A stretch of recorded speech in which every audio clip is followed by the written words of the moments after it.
What I'm now going to do is hand over to Dr. Vikram Sharma. He's the CEO founder of QuintessenceLabs. He's a professor at ANU University, an accomplished physicist in his own right, now wearing the entrepreneur's hat. And we'll hear a bit more about how he enjoys that as well. So let me, without further ado, hand over to Dr. Vikram Sharma. Thank you, Doron. It's a pleasure to be here this morning. As mentioned, my name is Vikram Sharma, founder and CEO of QuintessenceLabs. I'm joined here by our case manager, Pat Mooney, from Commercialisation Australia.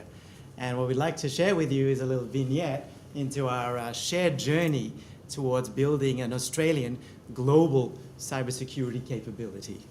Well, to give you the 5,000-foot perspective on QuintessenceLabs, we are the world's first company to harness some of the quantum properties of lasers to enable a new generation of data protection. I think it goes without saying the importance of that. Hardly a week goes by where we don't see some significant event where the security, information security has been breached in a notable organization somewhere around the world. The research on which this technology has been premised, we're now 5 years into our journey of taking frontier of science research and translating that into deployable products. That research originated at the ANU.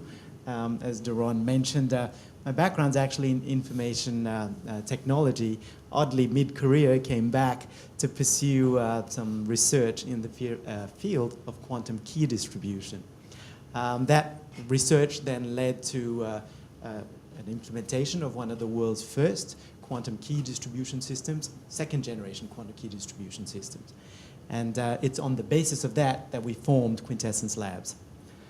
We are very fortunate to have a very well-credentialed team, as well as governance from a fantastic board of directors. We have now taken this frontier of science research and translated that into products which are just entering the market now. It's been a long journey. Taking deep science, particularly in an Australian context, is challenging. But we are now starting to, perhaps, I guess we could take a little pat on the back, starting to kick some early goals in that regard.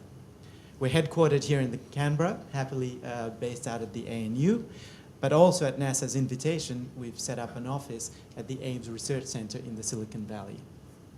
And our journey with Commercialisation Australia began in September 2010 when we were awarded the early stage commercialisation and experienced executive grants. I don't think anything would be terribly surprising on this slide to anyone in the audience. Of course, we understand that our valuable information assets are under concerted attack. The complexity and the frequency of these attacks is escalating, and we don't see any change in that profile. The interesting thing, though, that I would highlight is that as we seek to protect our valuable information assets, to date, a large part of our focus in information security has been on so-called perimeter protection. We're putting big walls around our information systems and hoping we can keep the bad guys out. And sure, we need to continue to do that, but what's being increasingly recognized is that on occasion, and maybe even persistently, the bad guys are finding ways to breach those walls. Once they're on the inside, data has been relatively easy to exfiltrate. On the market size there, we spent about $60 billion on cybersecurity in 2012. And of that, the specific segment that we play in, which is network and data security, was $6 billion, but forecast to go back up to $10 billion by 2015. So very significant space. So if we accept that the bad guys are on the inside of our networks, what is it that we can do to protect it? Well, solution's obvious. They're going after your data. So what should you do? You should encrypt it. And obviously, we have a lot of tools to enable us to do that. However, when we looked around enterprises broadly across the world, we find often that data is not encrypted. So we delved into that question a little bit further and said, well, why is this the case? And security always relies on layers. Effective security is what they call defense in depth.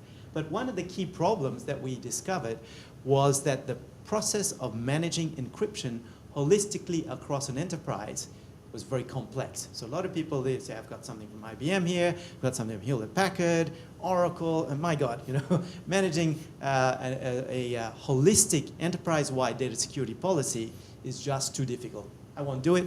I'll just rely on these perimeters to keep the adversaries out. That was one problem. The other problem that we saw was the fact that the keys which were used for the encryption process were not strong enough. At any rate, that has culminated in this product suite now, which offers a broad data security protection capability. Data exists in three forms. It can be stored, so on your disk drives and so on. It can be being communicated between two locations, and it can be in use. So this is what we refer to as our four-layer technology stack. At the heart of it, we have the world's fastest random number generator. This thing measures something esoteric, and this is where the quantum magic sort of kicks in at one level, is we measure something called quantum noise. If you go to the quietest part of the universe and you put some sensitive information out there, you'll measure a truly random process, which is quantum noise. This puts out 2 gigabits per second, and we've worked with the National Institute of Standards and Technology in the United States to put out a new standard for true random. Second layer up from that is a method of, now you've got good key material, of transporting that securely between two locations. The world's first, and at present only, second generation quantum key distribution system. Effectively what we do is we take these keys and we imprint them onto a laser, but right down at the quantum level, in such a way that if I'm sending these across the path and somebody tries to intercept them, their act of interception will be revealed. Because at the quantum level, if you look at something, you change it. Then what we found was that if we've got good key material, what we need to do is have a method of efficiently cataloging it. And that brings us to QCrypt, which is the third layer of the technology stack. It's one of the best in the world, best of breed key management systems. Allows you to solve that problem of managing keys at an enterprise level. And finally, something which, in fact, we've got a $1.1 million contract with Defense Material Organization, QVZ, or VZ as we call it in the US, which allows you to neutralize the information content of sensitive information that you might be collecting on mobile data assets. A UAV is an excellent example of that. You may recall a couple of years ago, one of these was brought down in foreign territory, and as much as they were worried about the asset itself, they were quite concerned about the information that was on there. So that's a very quick snapshot of the technology. And this is, I think we've touched on some of these points already, the deep differentiation that exists. And so we have the world's fastest random number generator, the only second generation key distribution system, and something which maybe I have to use a bit of cryptanalysis to guess, but a data security policy engine, which is just buried under that graphic there. And most importantly, we've built it to be industry standards compliant so that we can have a technology insertion strategy which is straightforward. We're very fortunate to have a very well-credentialed team to deliver the breadth of capabilities that you need to do for a quantum security solution. People who have expertise in physics, mathematics, information technology, and cybersecurity. And it's a good balance between people that have academic credentials, but also very strong people from industry. In fact, one of those came through the expert network that Doron was referring to, who's Scott Rashley, who ran one of Canberra's leading optics companies, I think capturing 40% of the global market for optic couplers at its peak. Our team of about 20 includes 10 that have PhDs, and as I mentioned, we have 2 offices. We're very fortunate on the governance level to have Peter Shergold, who used to be a very prominent figure in the public service here, as our chair. With that, I'll hand over to Pat for a little bit of a take on the Commercialisation Australia perspective. Thank you, Vikram. And he will return. This is an encrypted presentation. First of all, I thought I'd share what we saw when we looked at QLabs. And it wasn't hard to conclude that there was some fairly significant IP here, particularly when we did our due diligence, which we do a fair amount of, and we talked to international companies at a senior level, and they're saying things like, every now and then, you Aussies come up with something that surprises us. This is 10 years ahead of the industry. So that was true in this instance. It was pretty we didn't have to take too long to conclude the IP was worth protecting. But a very important piece of the puzzle was the problem. You know, they were obviously solving a pretty large problem. When you have people like the chairman of Westpac come out and say, protection of data is actually a problem for us, which is something that banks aren't going to concede to readily. You begin to see that this is an emerging issue on a large scale, not just for banks, governments, for corporations in general. Clearly there was a very strong technical team, but also on site visits out there when we were having a look at the technology and the people, you could see a very strong team culture there.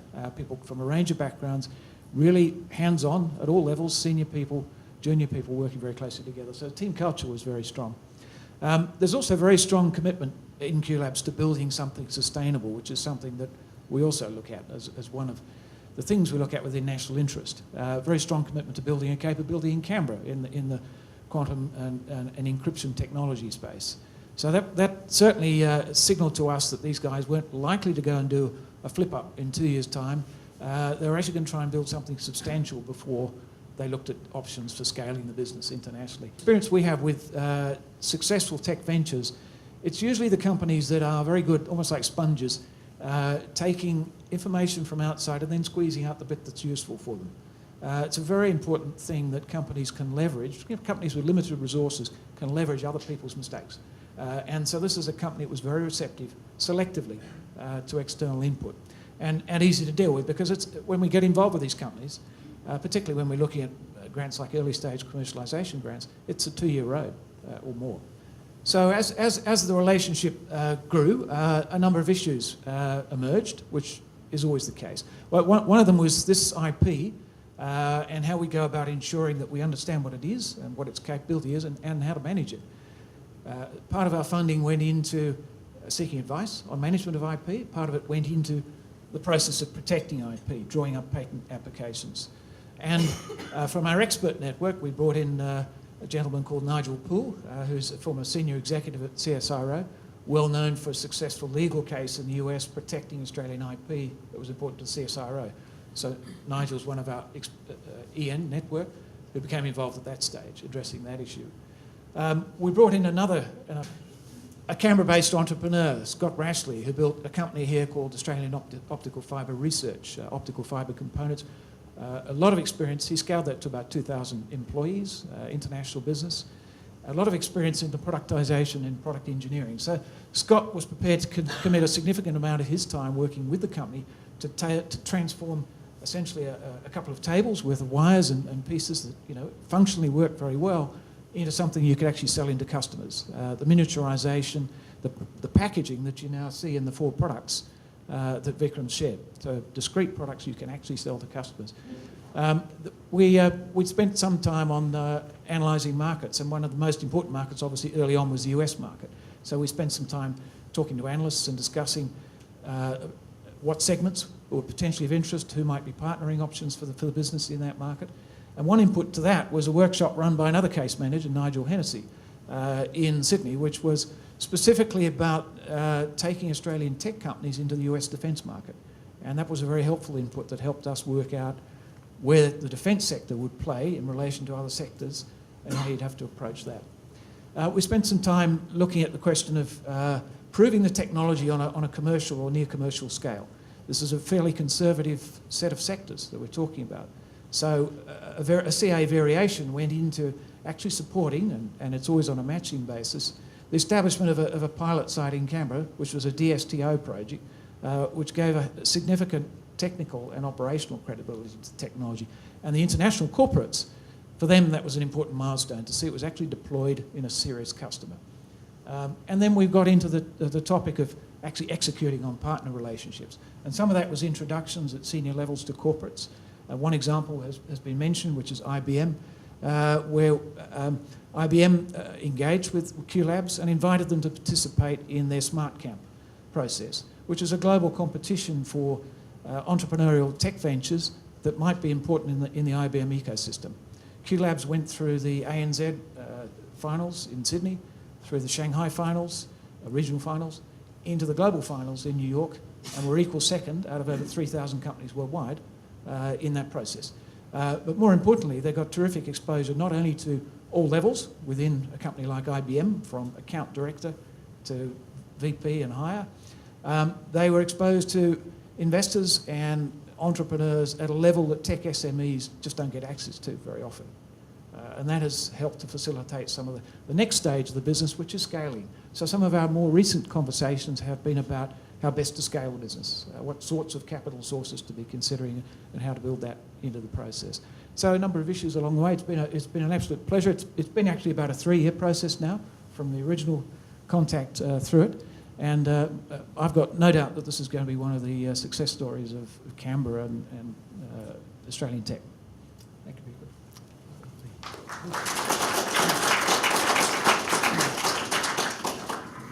Like a quantum effect, I'm back again here.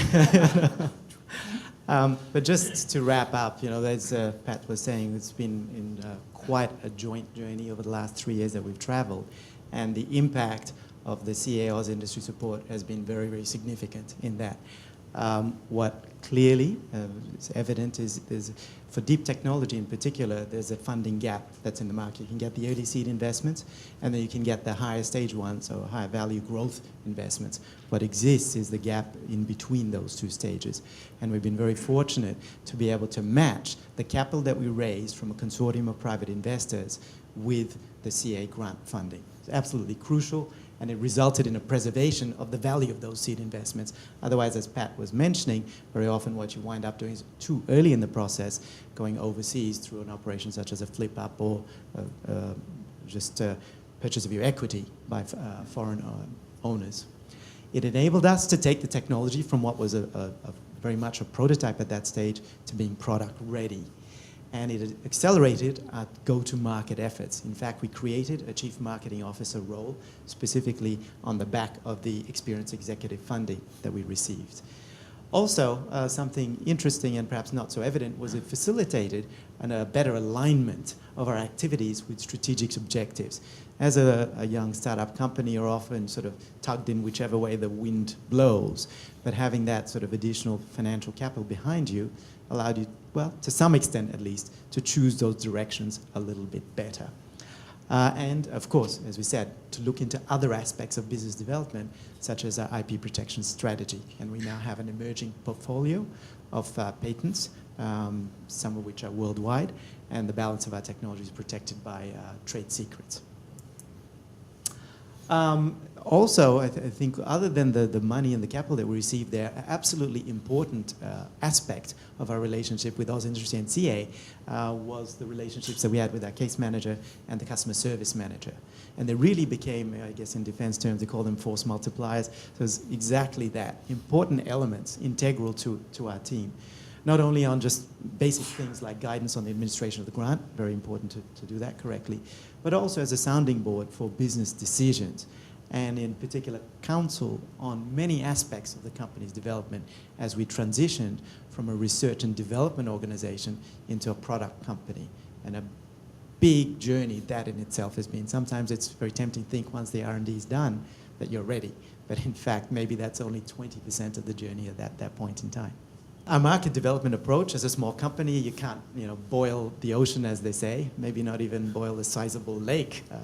So what we did was we had to very carefully choose both the market sectors as well as the geographies that we wanted to focus on.